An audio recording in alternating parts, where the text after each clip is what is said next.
Champions league round of 16 എൻ്റെ prediction അങ്ങനെ ഒരു വീഡിയോ ഒക്കെ ചെയ്യാൻ വേണ്ടിയിട്ട് ഞാൻ ഇരുന്നതാ. പിന്നെ ഇതിന്റെ കൺസിസ്റ്റൻസി കാരണം അത് നടന്നില്ല. എന്തായാലും നടക്കാതിരുന്നത് നന്നായി. കാരണം ഈ ഒരു Real Madrid versus Manchester city result ഞാൻ ഒരിക്കലും എക്സ്പെക്ട് ചെയ്തിട്ടില്ല. സത്യസന്ധമായിട്ട് പറഞ്ഞാൽ ഈ സീസണിലെ കൺസിസ്റ്റൻസി ഇല്ലാത്ത പെർഫോമൻസ്, അതുപോലെ ടീമിൽ വന്നിട്ടുള്ള ഇഞ്ചുറീസ്, അതും സ്റ്റാർട്ടിംഗ് 11 വരേണ്ട മെയിൻ പ്ലേയേഴ്സിന്റെ ഇഞ്ചുറി, ഇതെല്ലാം കൂടെ കണ്ടപ്പോൾ റയൽ മാഡ്രിഡിന്റെ ഇത്തവണത്തെ UCL ജേർണി റൗണ്ട് ഓഫ് 16 കഴിഞ്ഞു എന്ന് തന്നെ പറയാനിരുന്ന ഒരാളാണ് ഞാൻ. പക്ഷേ this is football, this is Real Madrid, ഇതാണ് റയൽ മാഡ്രിഡിന്റെ UCL ലെഗസി. ആൻഡ് ഇങ്ങനെയൊക്കെ ജയിക്കുന്നതുകൊണ്ട് തന്നെയാണ് അവർക്ക് 10-15 UCL ഉള്ളതും. എന്താപ്പ ചെയ്യാ, 3-0 സിറ്റിനെ തോൽപ്പിച്ചു. അതും വാൽവർദി ഗോട്ട്, ആളുടെ ഫസ്റ്റ് എവർ ഹാട്രിക്. ഒരാവശ്യമില്ലാതെ എവിടുന്നൊക്കെ പൊട്ടിമുളച്ച ആള് 3 ഗോൾ അടിച്ചു. ബോക്സിന്റെ 1 കിലോമീറ്റർ അപ്പുറത്ത് നിന്ന് ഇയാൾ അടിച്ചു കയറ്റി ഗോളാക്കുന്നതൊക്കെ നമ്മൾ കണ്ടിട്ടുണ്ട്. പക്ഷേ ആ ഒരു ടെക്നിക്കൊക്കെ കണ്ടോ, ആ ഒരു ടച്ച് മറ്റൊന്റെ മേലെ കൂടെ എടുത്തിട്ട് ഫസ്റ്റ് ടൈം വോളിയിൽ ഫിനിഷ് ചെയ്യാന്നൊക്കെ പറയുമ്പോൾ വാൽവർദേ എന്തൊക്കെ ഇത് എടുത്ത് തന്നെ പറയേണ്ട 3 കാര്യങ്ങളുണ്ട്. ഒന്ന്, മാഡ്രിഡിന്റെ ഡിഫൻസ് ആൻഡ് ദ കീപ്പർ കോർട്വ. ഡിഫൻസിൽ ട്രെൻഡിന്റെ കാര്യത്തിൽ മാത്രമാണ് ഞാൻ അത്ര സാറ്റിസ്ഫൈഡ് അല്ലാത്തത്. കാരണം ആള് മറ്റേ ലിവർപൂളിൽ ഇടക്കുണ്ടാവുന്ന ആ ഒരു ഉറക്കുണ്ടല്ലോ, ഇടക്ക് ആള് ഔട്ടാവും കളിയില്, അങ്ങനത്തെ കുറച്ച് മൊമെന്റ്സ് ഉണ്ടായിരുന്നു. ആൻഡ് ദോക്കു കുറെ മൊമെന്റ്സിൽ ആളെ ബീറ്റ് ചെയ്ത് പോയി ബോക്സ് കട്ട് ചെയ്തൊക്കെ കൊടുത്തതാ. അവിടെ സിറ്റിക്ക് സ്കോർ ചെയ്യാനുള്ള ഓപ്പർച്യൂണിറ്റി ഉണ്ടായതാ.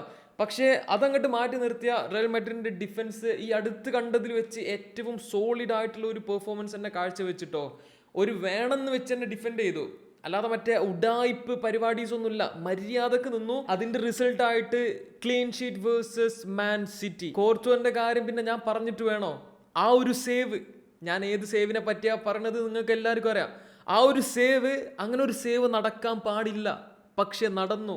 കാരണം എന്താ, തിബോ കോർട്വ ആളാണ് ആ പോസ്റ്റിൽ ഉണ്ടേണ്ട്.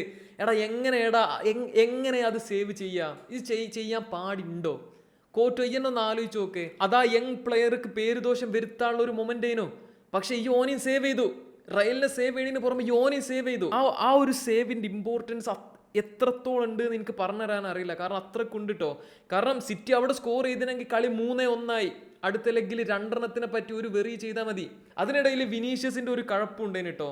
ഓനാണ് ആ ഒരു പെനാൾട്ടി നേടിക്കൊടുത്തത്. അതൊക്കെ ശരിയാ, മര്യാദക്ക് വാൽവർദേക്ക് കൊടുക്കേണ്ട ഒരു സംഭവമാണത്. വാൽവർദ് ചെയ്യണതൊക്കെ പെർഫെക്റ്റ് ആയിട്ട് പോയിക്കൊണ്ടിരിക്കുന്ന ഒരു മാച്ച് അല്ലേ. ആ ഒരു പെനാൾട്ടിന് കൊടുത്ത് 4 ഗോളിന്റെ ലീഡ് കിട്ടിയെങ്കിൽ എന്തെങ്കിലും കുഴപ്പമുണ്ടേനോ? അതൊക്കെ പോട്ടെ, വിനീഷ്യസ് പെനാൾട്ടി എടുത്തു, സാരല്ല. പക്ഷെ ആ ഒരു ടെക്നിക്ക്, ആ ഒരു ഹോപ്പ് ടെക്നിക്ക് അന്നെക്കൊണ്ട് കഴിയൂല എന്ന് പലവട്ടം ഈ കാണിച്ചു തന്നതാ. പിന്നെ അതേപോലെ തന്നെ എടുക്കാൻ നോക്കി, വല്ലാത്തൊരു മിസ്റ്റേക്ക് ആണത്. ഓക്കെ, ആ ഒരു ഗോള്, കോർട്വാന്റെ സേവ്, രണ്ടിനെ പറ്റിയിട്ടും നമ്മൾ മിക്കവാറും അടുത്ത ലെഗിന് ശേഷം സംസാരിക്കും, എനിക്കറിയാം. പിന്നെ ഉള്ളത് വാൽവർദേ. ഞാൻ കുറെ പറയേണ്ട ആവശ്യമൊന്നുമില്ല. നമ്മൾ ഒരിക്കലും എക്സ്പെക്ട് ചെയ്യാത്ത ഒരാളുടെ ഭാഗത്തു നിന്നാണ് ഹാട്രിക് വന്നത്. അതിന്റെ മെയിൻ റീസൺ എന്താ, റയലിന്റെ അറ്റാക്കിംഗ് പ്ലേയേഴ്സ് വരേണ്ട പൊസിഷനിലാണ് വാൽവർദ് എത്തിയത്. ഓക്കെ, അത്രയും എഫേർട്ട് ഇട്ട് കളിച്ചത് കൊണ്ടാണ് ആള് പിച്ചിന്റെ എല്ലാ സ്ഥലത്തും എത്തുന്നത്. Okay, first goal right wing കൂടെ പോയി അടിച്ചു, സെക്കൻഡ് ഗോള് ലെഫ്റ്റ് വിങ്ങില്, തേർഡ് ഗോള് സെന്ററിൽ കൂടെ ഓടിയിട്ട്. ഇതിനെല്ലാം പുറമെ ആളുടെ ആക്ച്വൽ മിഡ്ഫീൽഡിലെ ജോബ് ചെയ്യണം. അതിന് പുറമെ ട്രെൻഡിനെ ഇടയ്ക്കിടയ്ക്ക് ബെയിൽ ഔട്ട് ചെയ്യണം, ആളുടെ മിസ്റ്റേക്സ് എന്നൊക്കെ. എന്തൊക്കെ ഒരു പ്ലെയർ ഒരു മാച്ചിൽ ചെയ്യേണ്ടത്. സിറ്റിയുടെ കാര്യത്തില് നത്തിങ് സ്പെഷ്യൽ. ദോക്കു ഇടയ്ക്ക് എന്തൊക്കെയൊക്കെ ഫസ്റ്റ് ഹാഫിൽ കുറെ ചെയ്തിട്ടുണ്ടായിരുന്നു, കുറെ കട്ട് ബാക്സ് ഒക്കെ കൊടുത്തു. എന്തായാലും പെപ്പിനെ സംബന്ധിച്ച് സെക്കൻഡ് ലെഗിന് മുന്നേ കുറെ അധികം തന്നെ ആലോചിക്കാനുണ്ട്. ഓവർ തിങ്ക് ഒന്നും ചെയ്താൽ പോരാ, അതിന്റെ മേലക്കും എന്തെങ്കിലുമൊക്കെ ചെയ്യേണ്ടി വരും. ഇനി ഒരു കംബാക്ക് ഒക്കെ നടത്തി അടുത്ത റൗണ്ടിക്ക് ക്വാളിഫൈ ചെയ്യണമെങ്കിൽ. Bodo Glimt versus Sporting, 2 small clubs ആണ് ബാക്കിയുള്ള ടീംസിനൊക്കെ കമ്പയർ ചെയ്ത് നോക്കുമ്പോൾ. ആൻഡ് ഞാൻ ആ മാച്ച് അധികം കണ്ടിട്ടൊന്നുമില്ല, ബട്ട് ഞാൻ എക്സ്പെക്ട് ചെയ്ത പോലെ തന്നെ Bodo Glimt cooked 3-0. Okay, it's too easy for them. ഓർക്കിനി വല്ല എന്താ പറയുക, ബാർസനെ റയലിനെയൊക്കെ ഓപ്പണൻസ് ആയി കൊടുക്കേണ്ടി വരും. ഓർക്ക് എന്തെങ്കിലും ഒരു കോമ്പറ്റീഷൻ കിട്ടണമെങ്കിൽ.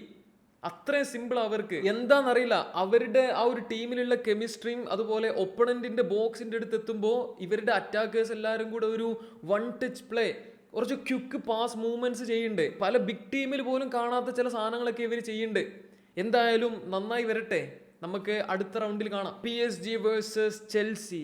7 ഗോളുകൾ പിറന്നിട്ടുള്ള ഒരു മാച്ച് 5-2 PSG ജയിച്ചിട്ടുണ്ടായിരുന്നു. അതായത് അവർക്കും ഫസ്റ്റ് ലെഗില് 3 ഗോളിന്റെ ലീഡ് ഉണ്ട്. സംഭവം ഈ ഒരു മാച്ച് ചെൽസി തന്നെ കൊണ്ടുപോയി കളഞ്ഞതാ. നമ്മൾ ഈ 5-2 സ്കോർ ലൈന് കാണുന്ന പോലെ നല്ല കാര്യങ്ങൾ ബോളുമായിട്ട് കംഫർട്ടബിൾ ആണെന്ന് പറഞ്ഞ് ബോൾ പ്ലേയിങ് ഗോൾ കീപ്പർ ആയിട്ട് ഇറക്കിയ പ്ലെയറുടെ ഭാഗത്ത് നിന്ന് തന്നെ അങ്ങനത്തെ മിസ്റ്റേക്സ് ഒക്കെ വരുമ്പോൾ, എക്സ്പെഷ്യലി ഗോൾ കൺസീഡ് ചെയ്യുന്ന ടൈപ്പ് ഓഫ് മിസ്റ്റേക്സ് ഒക്കെ വരുമ്പോൾ പിന്നെ പറഞ്ഞിട്ട് കാര്യമില്ല. എന്തൊക്കെയാണേലും കഴിഞ്ഞ സീസണിലൊക്കെ കണ്ട പോലെ എന്താ പറയുക, അത്രക്കും തോൽപ്പിക്കാൻ ബുദ്ധിമുട്ടുള്ള അല്ലെങ്കിൽ അൺബീറ്റബിൾ ആയിട്ടുള്ള ഒരു ടീമൊന്നും അല്ല, അല്ലെങ്കിൽ അങ്ങനെയുള്ള പെർഫോമൻസ് ഒന്നും ഈ ഒരു PSG ഇപ്പോൾ കാഴ്ചവെക്കണില്ല എന്നുള്ളതാണ് സത്യം. ചെൽസിയുടെ ഹോമിൽ വെച്ചിട്ട് അവർക്കൊരു 3 തിരിച്ചടിച്ച് എക്സ്ട്രാ ടൈമൊക്കെ കൊണ്ടുപോകാൻ കഴിയും ഈ ഒരു match.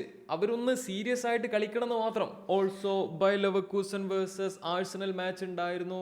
1-1 draw and I don't care. അത്രക്കുള്ളൂ, മൂട് പോയി.